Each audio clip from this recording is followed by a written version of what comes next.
Hello everyone, all 5 subscribers. Anyway, what I've got here is a 1975 cj5.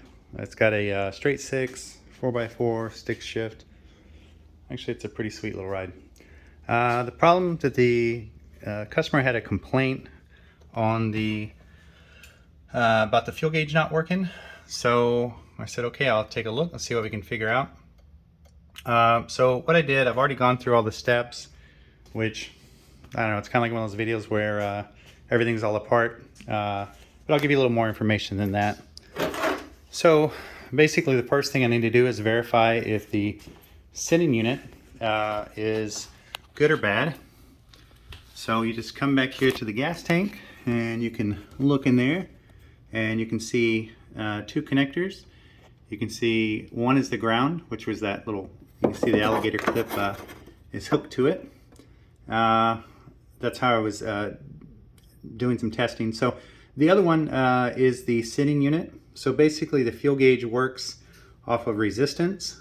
On the gauge itself, it has a, I gotta watch getting my fingers in there, I'm real bad about that.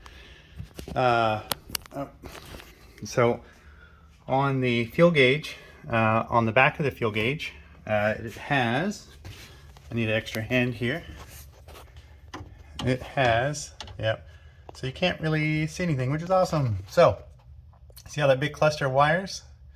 All right, well, 2 of them, one's a pink color and one's a red color. So your pink wire, which is only one back there, which is kind of convenient. The pink wire is your ground coming from the sending unit. So basically on one side of the gauge, it has to see ohms. I think it's 0.7 to, I'm sorry, 10 to 90 or something, right? That's what it should, resistance should read from the sending unit to the gauge to tell from empty and full. So pretty simple. Basically what I did is I just ran a wire from the sending unit back here to a ground to see what it was reading, and it's got a full tank. It was at 0.90 on the, so I hooked a hooked it there to check it. It was at 90 off the sending unit. So one part of your ohm meter goes to ground, the positive side, I'm sorry, anyway, you're reading ohms. So anyway, whichever way you want to do it, it's still going to read the same. So it did have the correct ohms. It has a full tank of fuel. So then I said, okay, well, I'm going to come up here, check the wiring going to that pink wire. So I just hooked in. Actually, you can see the 2 wires there because I pulled them down. There's the, I don't know if you can see in the video how well this, yeah. So that's, see that, you see one's red and one's kind of pinkish. You can tell what that, it's right in the middle of the screen. So I measured it there. It was a little higher, but you know, the wire and stuff, I don't know, it's fine. It's still within specs. So we know that the sending unit is sending the signal. So the next thing you want to do is there's going to be a hot, there's a bunch of red wires. Actually with the mirror, it's really easy to see. So you just go to the back side of the gauge and it has, a red wire going back there. You might be able to see it. Let's see if I can shove this thing in here.